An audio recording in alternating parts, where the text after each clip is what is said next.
A legendary weekend in the Lou. PGA Tour champions compete in the Stifel Charity Classic, presented by Compliance Solutions, September 4th through 7th, and COAR. Perform live with your Friday ticket. Visit StifelCharityClassic.com today.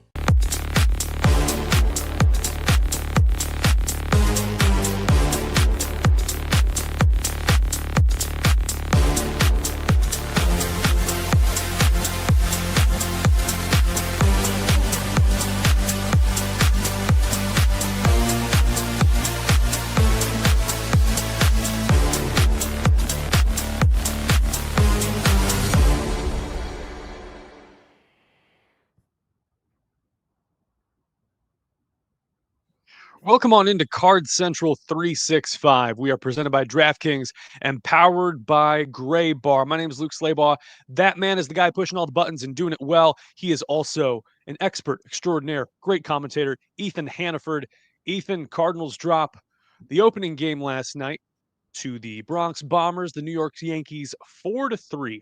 Kind of disjointed game. What was your main takeaway from last night's one-run loss? Yeah, it felt overall like a sloppy game of baseball. The ballpark was it's just weird. You're used to, you think of Cardinals, Yankees, and it's just this, even regular season games in recent years. I remember when I was 14, the first time I ever saw the Cards play the Yankees, it was during Derek Jeter's farewell year. And there's 46,000 there, and everyone's just trying to get a glimpse of Derek Jeter. I remember a couple of years ago, that series where the Cardinals swept them at home, and every single game felt like it was down to the wire. And, that was the game where Paul DeJong had that go-ahead 2-run double down the right field line, and the place just went crazy. And so, even back to the last couple of years, the crowds and the atmosphere, it's this. There's just something behind it that just makes it feel like it's more. And unfortunately, yesterday really didn't have that feeling, to me at least. I was at the game. I was hanging in the press box in the booth. So maybe I wasn't a part of the crowd. Maybe I didn't have an experience in that sense. But you just look at where the Cardinals are at right now. Fans are frustrated. They're over it. The Yankees are scuffling as well. Hey, I'll give it credit to the Yankees fans. They had a lot of them there last night, and they were pretty dang loud. Like there were times where I was like, "Oh, something good must have happened," and I look, and it's the Yankees doing something, and it's their fan base that's cheering. And I was pretty impressed by that. So Yankees fans, do they travel well, or are they just everywhere? It's maybe a little bit of both, but in that sense, I was surprised. But yeah, overall, not a well-played game by the Cardinals. The issues with runners in scoring position continues to be an issue for St. Louis. Unfortunately, let's see, last night were they 2 for 9? So the woes continue there. Despite having, they had 6 hits, had a couple of opportunities during the game where they had guys in scoring position and just were not able to come through. And, Jeremy commenting here saying runners in scoring position has been really bad recently. Something needs to change. Well, obviously something needs to change. I don't know if it's going to change lineup construction wise or anything like that, if that's what you're looking for. Unfortunately, yesterday you go into a game like that and you got Wilson Contreras down. You got Brendan Donovan down. Who else was? I guess those are the main two that were down. I was thinking there was someone else. I was thinking Nolan Arenado, but he's been down for a while. And you're going in with a already banged up roster, and 2 of your best players are out. So maybe you give a little bit of the benefit of the doubt there, but overall, disappointing night. And the Cardinals aren't able to find a way to come through in that one, because I thought the Yankees gave them some opportunities to get back into the game, but Andre Palante was not good early, settled down a little bit, but not overall. It was a very disappointing outing from him, and you're just kind of starting to wonder what exactly the future looks like with Andre Palante, because it is just so unpredictable which version you're going to get of him. And like we talked about last week, Luke, or maybe it was 2 weeks ago at this point, you you don't get enough consistent breaking stuff from him, and it makes everything else predictable. And that's exactly once again, what the story was last night. He spiked every breaking pitch, it felt like, for the first 2 innings of the game. And when you're not able to locate your breaking stuff, everything else becomes predictable. And the Yankees, kudos to them. Jazz just they jumped all over it. So disappointing loss. Hopefully, you got a fun pitching matchup today. Hopefully you're able to, at least put some butts in the seats and have an interesting ball game as a result of that. Right, and the game-winning run there that the Yankees ended up scoring, at the game-deciding run there in the top of the third. You had a runner on second with Jason Dominguez up, and you mentioned spiking the knuckle curve. That one bounced away from Pajes as a wild pitch, and eventually Dominguez hits a ball through the left side hole, high and inside fastball, and uh, maybe the runner scores either way from second base, but getting him 90 feet closer there could have ultimately been the difference. The Cardinals, to your point, Right. did struggle with runners in scoring position, botched some chances early on. I mean, Burleson grounding out there into that double play in the first inning. And just wasted too many chances, it felt like. I- It's not always a zero-sum game because the Yankees had 17 chances last night with runners in scoring position. And in the Sure. later innings, you had guys like Matt Svanson coming on in relief and able to stifle them. Loved Nolan Gorman actually coming up big on the wheel play, feeding it to Mason Winn there. I thought that was a good heads-up play that, I mean, even at the most routine levels or basic levels, it's hard to do or replicate that type of play, but it's just a little bit too little too late, it felt. Yeah, exactly. If you're going to take away, positives from this game, I think you continue to look at this bullpen and be impressed with what they're doing. Matt Svanson threw over 40 pitches last night. I looked at that, I was kind of scratching my head a little bit. They are most certainly stretching him, and it feels like a situation right now where Ollie Marmol feels like he probably has no choice other than to do that. But you look at the other guys even that threw last night, and I thought they did all right. Ryan Fernandez, I know he had a couple of walks. Jorge Alcala, I really do like his stuff, and I'm going to be intrigued to see, how much, what I imagine that he'll be around next year. A guy that has some explosive stuff and had looked pretty good with Boston earlier this year, struggled in Minnesota, but I was really surprised when I saw what he had done in Boston that they moved on from him.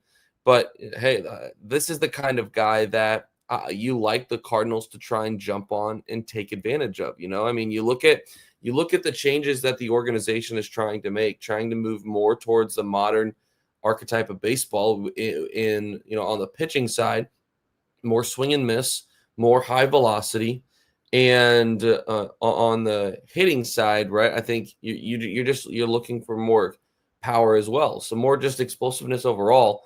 Jorge Alcala fills that, and what's the worst that happens? He struggles and you DFA him, you put him on waivers again. So it's these kinds of moves I think that we can expect to see a little bit more down the road and in the future for the Cardinals as they try to forge and figure out what your depth of 2026 will look like. Because keep in mind, just because I'm not saying even that Alcala is going to be a part of the 2026 roster, but how many depth pieces did they have in AAA this year that you said, okay, well, they can kind of have the Memphis taxi going back and forth to make sure that everyone stays fresh. I think that was a huge reason as to why they were able to stay healthy, why the bullpen was able to stay effective as well. So, they're going to have to replenish that because now all those guys are up in the majors. So I know I kind of went off on a random little tangent there as far as the bullpen goes, but I thought there was some more positives to be taken last night from the bullpen. Guys are continuing to get their opportunity as far as runway goes. Lars Nootbaar had a double off the wall. You mentioned Nolan Gorman's nice play, had a disappointing strikeout there later in the game with runners in scoring position. Jordan Walker 0 for 3 last night, had a disappointing strikeout with runners in scoring position. So you don't want to lean too much into just a couple of at-bats, but it was, I'm not going to lie, it was a little bit disappointing to see a couple of, it felt like just poorly taken at-bats by Cardinals in those situations. Jordan Walker in the ninth inning had a 3-2 count and it took a fastball that there is no reason you should ever be taking in a 3-2 count. And it's those kinds of at bats where I'm almost wondering, does he want to swing in that situation? And maybe that's a little bit harsh. It was bottom of the zone. It was a good pitch, but in a full count, you have to swing. And I think that there's a passiveness there. I want to see it. If you go down swinging, you go down swinging. But I want to see the tenacity. I want to see you go for it. So I know he's kind of trying to figure things out in his career as far as plate discipline and approach. So he's kind of battling through that still. But there were a couple of at bats like that last night where I look at and I say, I would have liked to see a little bit of a better approach from the young guys, but overall, it's one or two at bats. That was a big knock, I think, when Jordan Walker was first called up as well, in terms of the passiveness there at the plate. And I was talking with Grant Salzman during the Rockies series finale just this past week, because early in the game, he was sitting breaking ball and took a fastball that was down the heart of the plate as well for a strikeout. And this felt very similar in that he was so dead set on off speed that he wasn't able to make the adjustment there. And then the next batter, Thomas Saggese, in last night's game, took a pitch. I think it was a split finger fastball that was maybe just a ball or so on the outside part of the edge, just a little bit off the plate for a strike as well. Yeah. That was consistently being called last night. So back to back, those at bats looked really ugly, and it looked kind of like Bednar's on the mound. I mean, he delivers some heat, and it seemed like they were just kind of over their skis, so to speak. Saw a comment in the chat from Bill Doughton that says, "Where is Ivan Herrera's bat?" And I believe that's in reference to his extra base hits or slugging power. 51 at bats in July was slugging 294, and this month it is only at 383. Herrera's got hits in 4 consecutive games, but in terms of difference making, no RBIs to be seen, just 1 walk in the past 8 games as well. Yeah, Ivan Herrera is interesting because throughout the year, up to this point, right? You're to the point where he's gotten a lot of at bats, a lot of plate appearances on the season as a whole. He's at 248, so he's been around for a little bit. But I think it's easy to forget that that he's had 2 IL stints, and this is his first full season in the majors. And the reason that I bring all that up is because we saw early on, which early on for him, because he had 4 or 5 weeks on the injured list, was in June. That was early on for him. We saw the power, right? We saw the explosiveness. We saw the extra base hits. And I'm not saying that those aren't going to return, but I think that people had it, kind of fastened down that Ivan Herrera, this is just what he was going to be day in and day out. And I think that it's important to remember with Ivan Herrera that he's still a young ball player. Like I said, he's still in his first full year in the major leagues. He just surpassed his total amount of plate appearances for 2024, which, remember, he spent a lot of time in AAA last year as well. He was up here early in the year, and then he had a nice little chunk that he was in AAA, and people were irate about it because Pedro Pajes was up here and he was calling games really well. And then they brought Herrera back up, and at that point they had 3 catchers because Contreras was still catching at that point when he was healthy.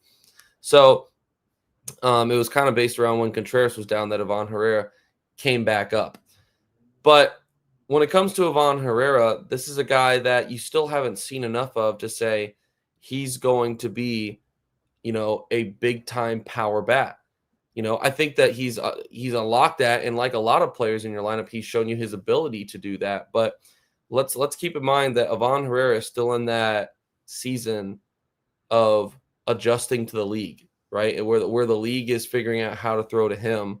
What the league is saying right now is don't put lefties on the mound against him because he absolutely mashes against lefties, right? But in all seriousness, you're just like any of these other guys on the team, you are going to see bumps along the way at times.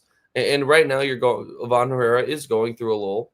You haven't seen the power in a while. I think it will return, but I don't know if Ivan Herrera is a 25 to 30 home run bat. I think he's probably more so a 15 to 20 home run bat, where you're going to be getting, when he's at his best, a lot of extra base hits, a lot of line drives to the gap. So I don't know if people say that, Herrera's has that potential for that power.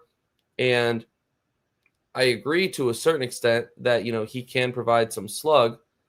But I don't see him as your, 30 home run guy of the future. Comment here saying third year of hearing there will be bumps along the way. I'm not sure if that's referring to specifically Ivan Herrera or if that's referring to further than that. Ivan Herrera is 25 years old. His first 2 seasons in the league combined, he had a combined 66 plate appearances. And the last couple he's combined to have like 1 full season's worth. So I don't know. I look at Ivan Herrera and I see a guy that's still really young, and I'm not concerned about Ivan Herrera at this point. I don't know if you have any concerns, Luke, necessarily about him right now, but I'm not at that point with him yet. No, you hit the nail on the head. It is easy for fans to get swept up in a player's hot start to a season when he's tearing the cover off the ball. And Herrera was the highlight, was the best player in the lineup early on in this season. Another thing, when you suffer a grade 2 hamstring strain, you're limping around there through most of your rehab. So to be able to get that lower body strength and to be able to move your hips the way you need to turn on the ball, it's going to take some gradual time. And he got back in a timely fashion when he was deemed out that last time. So, yeah, water under the bridge. I think that, this is the third year of hearing there will be bumps along the way. I think this is foreshadowing the rebuild, quote unquote, that is happening right now, or that we're staring down the barrel of in St. Louis. And we can talk about that in the second block. But before we do that, any final thoughts as we close the book on this 4-3 loss to New York? No, I mean, not really. I feel like we covered it too pretty well. Andre Palante needs to be better. He needs to be more consistent.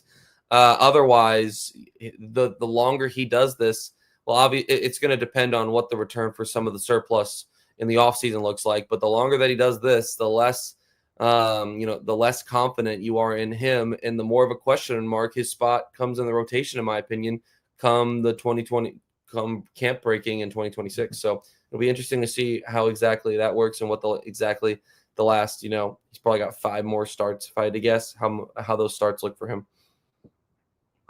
Super excited to talk about this pitching matchup and everything coming up. I got a Andre Palante tangent story as well, all coming up after I tell you about the sponsor of this show, and it's DraftKings.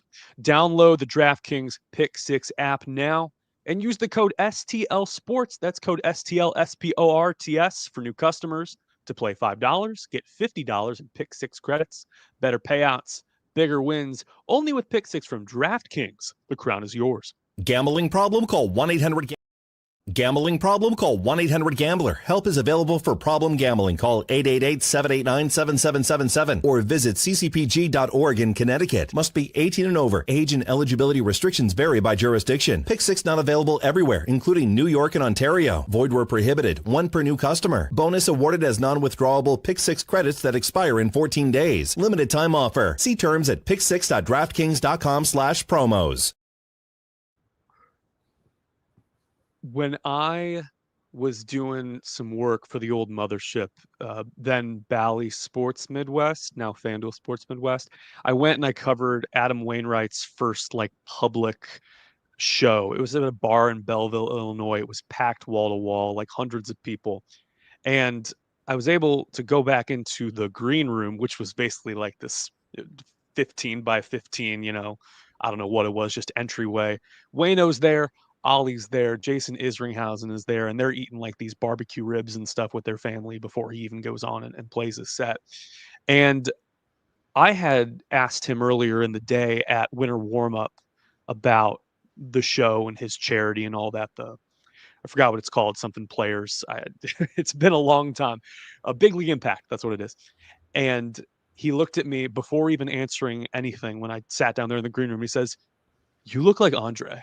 And I was like, "No." He's like, "No, you've got you've got the Andre Palante." And I was like, "Man, I was pulling pretty well back then." But we carry on. And this whole second block, it's Saturday morning. It's hot outside. The fans want to see baseball. They want to see wins. I'm going to tell you, Ethan, I didn't sleep last night. Uh-oh. I made the mistake. Actually, I mean, it's great content, but before preparing for this show, watched the post-game show with Pelican and Brendan Schaefer, both incredibly smart people. Really good show. Make sure you watch them or go back and watch that if you haven't, because Brendan's got the intel and he's going off on this, I don't want to say rant, but talking about how this team leadership demands bold action and that sometimes it holds on to its assets or prospects a little bit too long. Think about Dylan Carlson and those Juan Soto rumors that would be dangled. Think about trading with Seattle potentially for one of their starting pitchers, a trade that never came to fruition because you were holding on to Nolan Gorman, who came out the gate hot in his debut, and all these prospects that haven't panned out. And the ones who did pan out, Rosarena, Sandy Alcantara, they did it with other teams. That's probably a you problem if you're the Cardinals when Zach Gallen goes out and competes for a Cy Young or Alcantara wins a Cy Young. But I digress. So I was thinking about that last night, and I did not sleep. Yankees haven't had a losing season since 1992. Cardinals haven't thought about a rebuild or a full-on rebuild since the early 90s as well. And so you're right that this whole series just feels kind of off. It feels weird. Broadcast last night looked okay. Again, just watching the television and seeing the seats mostly filled up in that lower bowl, 31,169. I kind of felt like there was something there, but you're right. There have been so many good moments with Matt Carpenter coming back. And, even the sights of Aaron Judge and those players that have come through. Both these teams have kind of lost their luster a little bit. But tonight, you got a primetime matchup, 6:15 on Fox, Big Fox, KTVI, Fox 2 News, whatever you want to call it. And back in the day, if this were, those 04 through 06 teams or even anything prior to that, like the turn of the century there, 1999, 2000, something like this series would have commanded a lot more respect. At one time, you had national pundits and columnists calling the Cardinals the Yankees of the Midwest and sometimes Yankees of the West when the Dodgers weren't doing too well. And now tonight, you've got a national broadcast and it just feels off. Your thoughts? Yeah, we talked about it a little bit earlier. I mean, you look at this, you think back on past matchups between these two, and I just mentioned the regular season, but that doesn't even include, some of the iconic World Series that these two teams played in. 1926, 1964. I think they've played in 3 at least. But the Cardinals winning at least 2 of their world championships against the Yankees. It is a little bit sad to see where exactly it is now. And also part of that probably is that, these teams now get to face each other every year. They were here just 2 years ago at the ballpark. And so that takes away the shine of it to a certain extent as well, that you're seeing this team every other year rather than once every 6-7 years.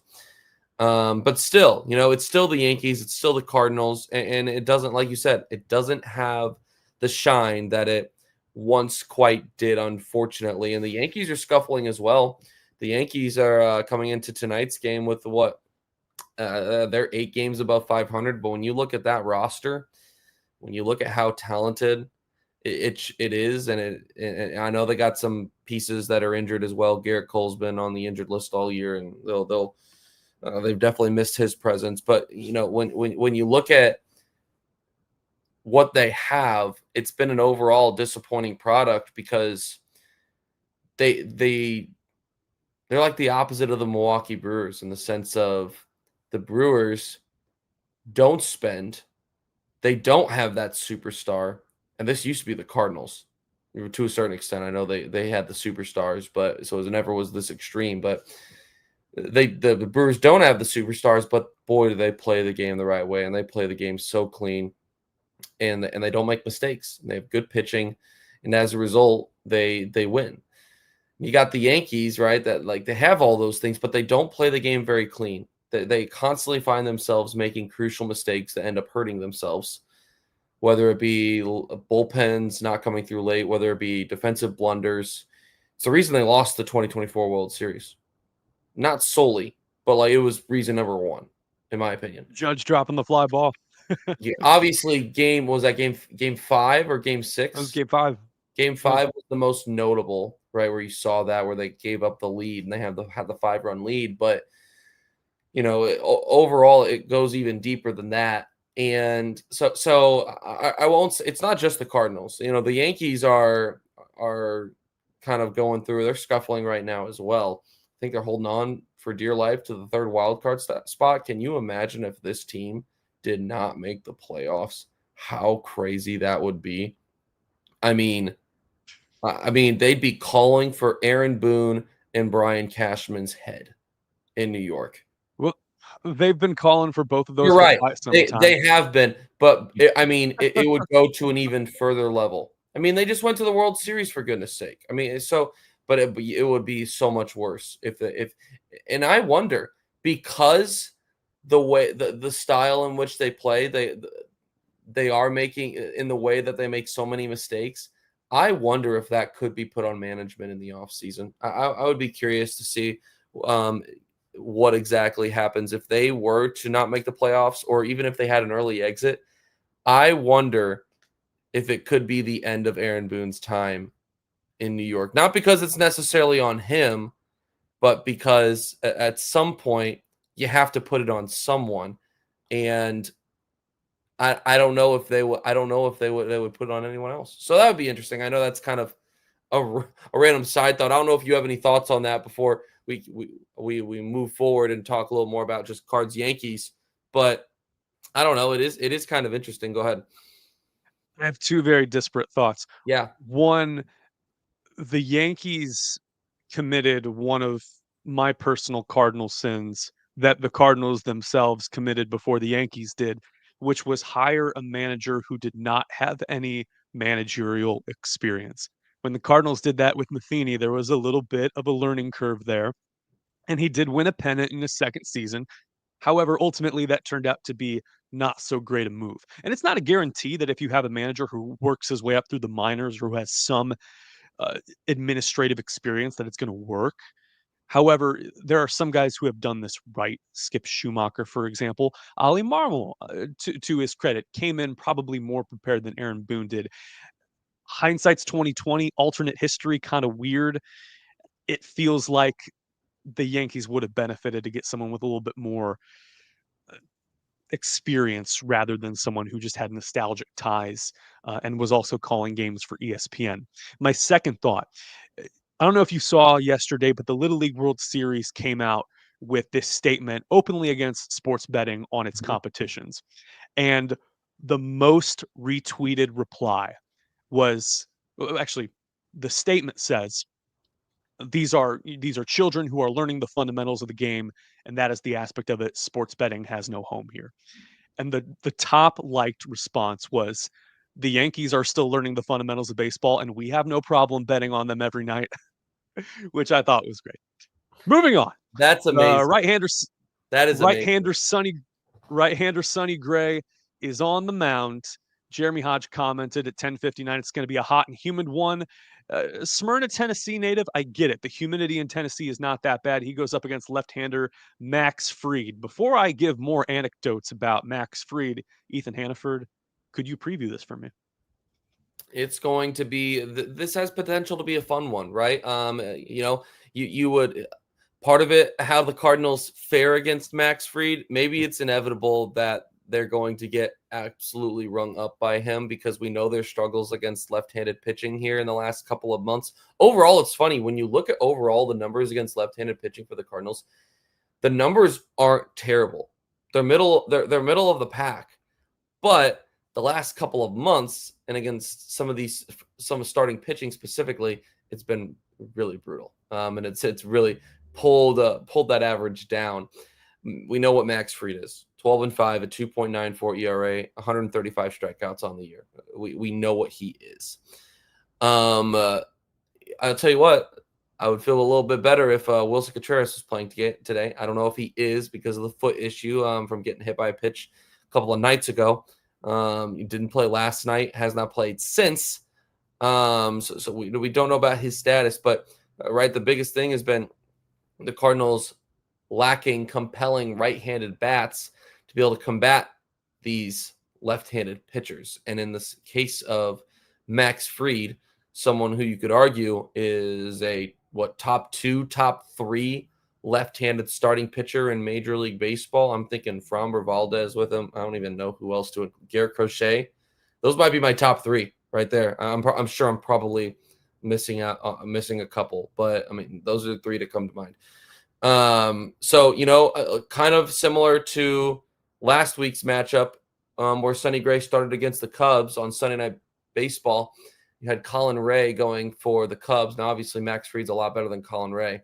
But I said, because of the Cardinals' poor ability to hit left-handed pitching, Sonny Gray has to ride. He has to roll, and he has to keep them in the game late. And you have to hope that you can get to this Yankees bullpen that has had their moments as of late. And they had some moments yesterday, too. That's what allowed the Cardinals to get back in the game. They did it in large part against the bullpen. So Sonny Gray's got to be sharp in this one. He was very sharp in his last outing. He's been very sharp in his last 2 outings and against 2 good teams, the Dodgers and the Cubs.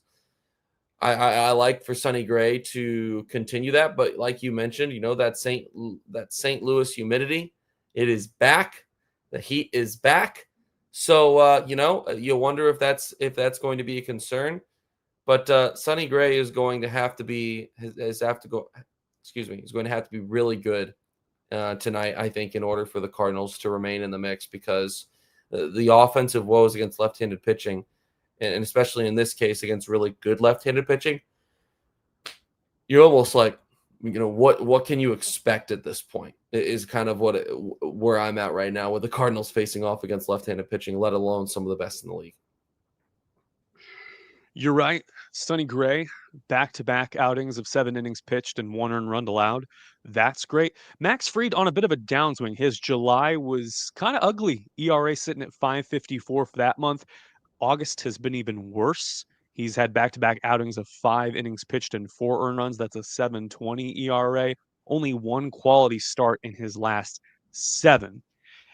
He is normally a top of the rotation starter. You mentioned Framber Valdez as well. He got shelled by the Orioles last night. That was a fun game to watch too. Max Fried last faced the Cardinals in 2023. Quality start at Truist Park, 6 innings, 3 earned runs, all given up in the second. Hit Andrew Kisner with the pitch with the bases loaded, and Tommy Edman hit a 2-run single, ultimately an 8-5 win for the Bravos. And who could forget the NLDS of 2019, the final game of that series with Mike Fulton-Nevitz and Max Fried combining to give up 10 runs in that first inning, which was a divisional. Chef's kiss. You're bringing back the good times, my friend. You're bringing back the good times. We mentioned hindsight might be 2020 on the Aaron Boone decision, and it makes you wonder, this window of contention that was supposed to happen with Paul Goldschmidt and Nolan Arenado as being the cornerstones there. You brought Pujols back for 2022. You had Yachty and Waino in the mix as well. And, Schilt took over there at the end of 2018, and one wonders if the Cardinals, had nuked it then and traded off some of their more valuable assets then, if they would be primed right now with the core that they had, maybe a Sandy Alcantara or Randy Arozarena patrolling the outfield as well, if they might be better suited to compete now. But that is, we're not even, I don't even want to get into 2019. I'm working the visiting clubhouse. The Braves are in town. It is right before Memorial Day, I want to say, or right after. I can't recall. And it's May 26th. I'm working, and it goes into extra innings. It's a 4-3 ball game. The Braves end up winning. Tyler Webb was a name I hadn't thought of in 6 years. gave up a bases loaded walk to Brian McCann, and that was the game changer. I'm sitting in the clubhouse, and Max, at the time, we're watching the video monitors, making sure that no one's doing live sign stealing, that players aren't directly looking into the Hawkeye software. This was before any of the Astros scandal stuff had broke. And Max Fried's just sitting in the clubhouse. Not his day to start. Julio Teheran takes the mound that day. And who strolls in from the main level into the clubhouse wearing a polo and shorts and flip-flops?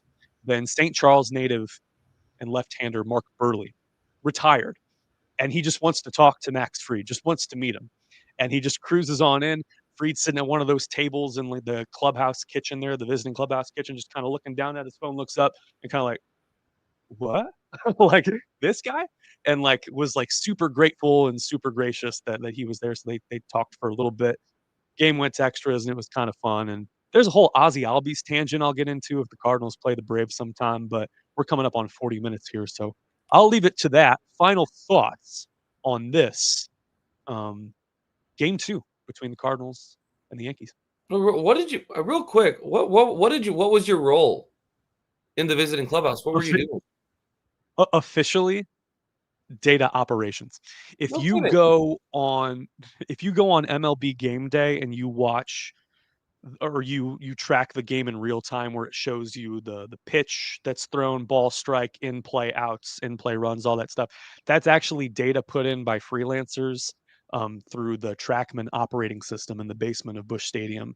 So for the first half of 2019, we had the live feed, no delay feed of Fox Sports Midwest, Danny Mac, Al Raboski, sometimes Rick Horton, and we would in real time plug in those inputs. It was a group of about 5 or 6 of us. We would rotate. Paid pretty well. We were right next to the PitchCast people as well. That was a different beast for sure, but made a lot of friends that way, and actually got to know quite a few people that way in that 2019 clubhouse, whether it was Waka, Fowler, Goldschmidt, Carpenter. There were some interesting dudes for sure. So there's some lore that has been spoken on these cards 365. I'll get into the Ozzy Albies story if you have time. Go for it. Share it. It's really lame. So Julio Teheran is out, and like at the time, you weren't allowed to use any personal mobile devices during the game. Like MLB was still kind of watching this like a hawk because 2018 you had the Red Sox and the Yankees pointing fingers at each other and the Astros getting their fingers pointed at them, and it was a whole lot. The relaying of signs in the trash can and all that stuff. We know the Astros cheating scandal. And so like whenever someone looked directly into a live video feed or pulled out their personal cell phone and used it during the game, you would have to write it down. And I guess the report went somewhere. Not like these players got reprimanded or suspended for it, but if Yadier Molina just sat right next to the video coordinator and stared at the Hawkeye for 10 minutes during an inning, you would just take note of it and say, hey, here's what happened. Number 4 looked at this and blah, blah, blah. And I guess they got a slap on the wrist or something. So the game goes into extra innings, and at that point, you don't have your cell phone. And I believe the visiting clubhouse was either out of food or waiting on catering, probably the latter. The Braves were just waiting for food. And so Ozzy Albies is coming in, I believe, in bottom of the 9th or something, and he's just like starving and kind of snaps, and he's like, if I don't eat something in the next minute, I am going to kill all of you. And he locks eyes with me and he says, starting with you. I was like, he was being like facetious for sure. And he had just signed that extension as well. So he had some financial backing behind him, but it was silly. It was a good time. You got to meet some good people. You got to see some of the players in their natural habitat. That is so funny. That's a great story. Thanks for sharing. No, that is good. I tell you what, there is you spend time in the lower levels of Busch Stadium, and you're bound to have some stories. I will back you there. I will agree with you. Jed Jerko and Miles Michaelis stalked my social media, and at the time, I think my cover photo is me interviewing Chris Bryant in Knoxville when actually they were playing out in Sevierville, Tennessee, in Kodak. I used to work in Knoxville as a sports anchor, so that was my cover photo, and they were like, "What is this guy doing?" Those guys are a hoot. Oh yeah, still are, no doubt about that. No, thanks for sharing, man. That's some good stuff. You asked me, and then it's been an episode full of tangents, and that's okay. We're going all over the place. But It's 365, baby. Amen to that. But as I share my final thoughts on this evening's ball game, in which I believe is Joe Davis and Adam Wainwright and John Smoltz on the call. I believe I saw Waino last Country night. Star Adam Wainwright. He popped into. I was sitting in the Spanish booth with Polo Asensio and Benji Molina, and he popped in there, and so that was a little bit of a surprise. Like Waino. But I didn't think he was on the broadcast until I saw him. So I believe that's the crew tonight. Talk about a great crew. That'll be a fun one. And a fun pitching matchup with it. Like I said, even with Max Fried's struggles, I mean, this is with the way this Cardinals team has been hitting left-handed pitching. It feels like collectively over the last couple months, this is the matchup you look at and you say, okay, go time to get back on track. So hopefully the Cardinals are able to keep him down, and Sonny Gray is able to give you a good 5 innings. That's the realistic expectation in my mind for this kind of heat. Unfortunately, if he goes more than that, then great. But I don't have expectations of anything more than that tonight for Sonny Gray against a solid Yankees lineup. Is Waino going to run for office in Georgia? That's a question that I don't have an answer for, and have absolutely zero idea. Here's what I do know about Adam Wainwright. He could probably just do about whatever he wants. He's so smart. He's so networked and so good with people. And I haven't met a single person that doesn't love Adam Wainwright. So do what you want with that information. I have no idea, but you gotta love Wainwright. He's the absolute best. So got the clubhouse picture right there. Me and Waino hanging out in the clubhouse. So there you go. But no, when we monitored the video room, he did remember our names. He would go through the clubhouse and say, "Let's go, Matt. Let's go, Dexter. Let's go, Marcel. Let's go, Luke." And I'm like, "Yeah, it's good stuff." Joe Girardi, a former Cardinal legend as well, doing radio now or doing TV for the Yes Network. So I'll be good. Yeah, absolutely. Good stuff, man. Good stuff. This has been Cardinals 365. He's Ethan Hannaford. I'm Luke Slabaugh saying thank you so much for watching. Have yourselves a wonderful day and come back here for the post-game show after the game. Have a good one.